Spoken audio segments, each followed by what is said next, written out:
చెప్పబోతున్నానంటే XCode అంటే ఏంటిది అన్న దాని గురించి చెప్పబోతున్నాను అనమాట. సో XCode అనేది ఒక one of the famous IDE అనమాట, ఇంటిగ్రేటెడ్ డెవలప్మెంట్ ఎన్విరాన్మెంట్. దీన్ని ఎందుకు యూజ్ చేస్తామంటే మనకి ఐఫోన్లో యాప్స్ ఉంటాయి కదా, ఐఫోన్ యాప్స్ కానీ, ఐపాడ్ యాప్స్ కానీ, ఐవాచ్ యాప్స్, మళ్ళీ యాపిల్ టీవీలో ఉండే యాప్స్ ఉంటాయి కదా. సో వాటన్నిటికీ ఏదైనా ఒక యాపిల్ ప్రోడక్ట్, లైక్ ఏదైనా ఒక యాపిల్కి సంబంధించిన యాప్స్ని కానీ డిజైన్ చేయడానికి మనం ఈ XCodeని యూజ్ చేస్తాం అనమాట. ఇది ఓన్లీ మనకి మ్యాక్ బుక్లోనే, లైక్ మ్యాక్ ఓఎస్ రన్ అయ్యే దాంట్లోనే అవైలబుల్ ఉంటుంది అనమాట. విండోస్లో ఎక్కడ పడితే అక్కడ ఇన్స్టాల్ చేసుకోండి. విండోస్లో, లైనక్స్లో ఖచ్చితంగా దీనికి కావాలంటే మనకి మ్యాక్ ఓఎస్ కావాలన్నమాట. అంటే మ్యాక్ ల్యాప్టాప్ కానీ అది కావాలి.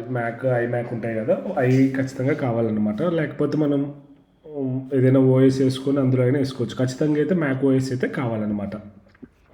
ఇది చాలా బాగుంటుంది అనమాట.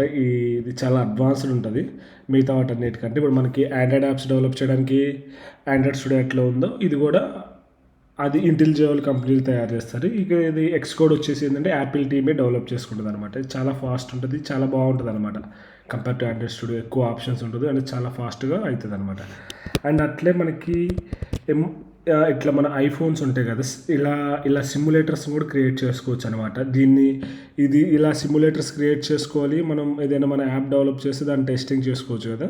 సో దానికి కూడా మనకి ఖచ్చితంగా ఈ XCode నుంచే మనకి ఆప్షన్ ఉందన్నమాట. మనకి వేరే ఎక్కడ ఆప్షన్ లేదు. ఖచ్చితంగా XCode నుంచే మనం క్రియేట్ చేయాలన్నమాట.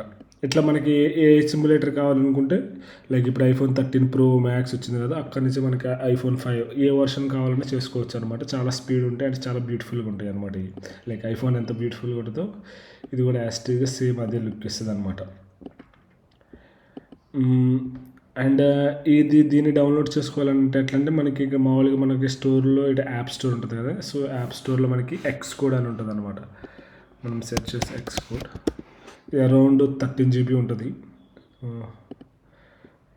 ఇది అరౌండ్ 13 GB ఉంటుంది అనమాట. సో మనం ఇన్స్టాల్ చేసేటప్పుడు ఇంకో 10 GB ఎక్స్ట్రా స్పేస్, అంటే 25 GB స్పేస్ ఉంటేనే ఇది మనకి డౌన్లోడ్ అవుతుంది అనమాట. ఇక్కడ చూసారా మనకి 13 GB ఉంది. సో అరౌండ్ 25-30 GB అవైలబుల్ ఉంటేనే మనకి డౌన్లోడ్ అవుతుంది అనమాట. ఇలా ఉంటుంది యాప్ ఇంటర్ఫేస్ మన యాప్స్ డెవలప్ చేసేటప్పుడు.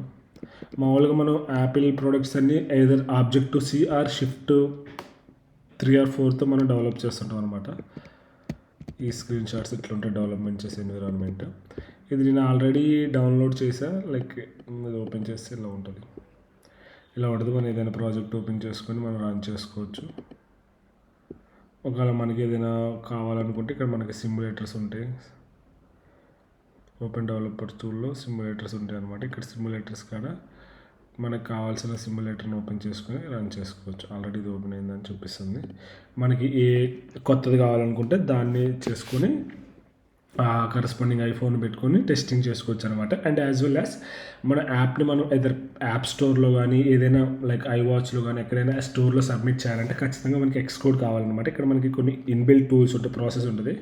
మనం డైరెక్ట్గా మన యాప్ స్టోర్ అకౌంట్ ఇక్కడ కనెక్ట్ చేసేసి ఇక్కడ నుంచి మనం డైరెక్ట్గా మన సర్వీస్లో మన యాప్ స్టోర్లోకి పుష్ చేయొచ్చు. సో దట్ యూజర్స్ దాన్ని డైరెక్ట్గా డౌన్లోడ్ చేసుకోగలుగుతారు అనమాట.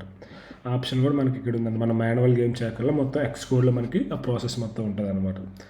ఇది XCode గురించి. ఇంక నేను ఏమైనా మిస్ అయ్యి ఉంటే కామెంట్ సెక్షన్లో చెప్పండి. మీకు ఇంకేదైనా డౌట్స్ ఉన్నా కామెంట్ సెక్షన్లో చెప్పండి. నేను హెల్ప్ చేయడానికి ట్రై చేస్తాను. Thank you. Happy coding.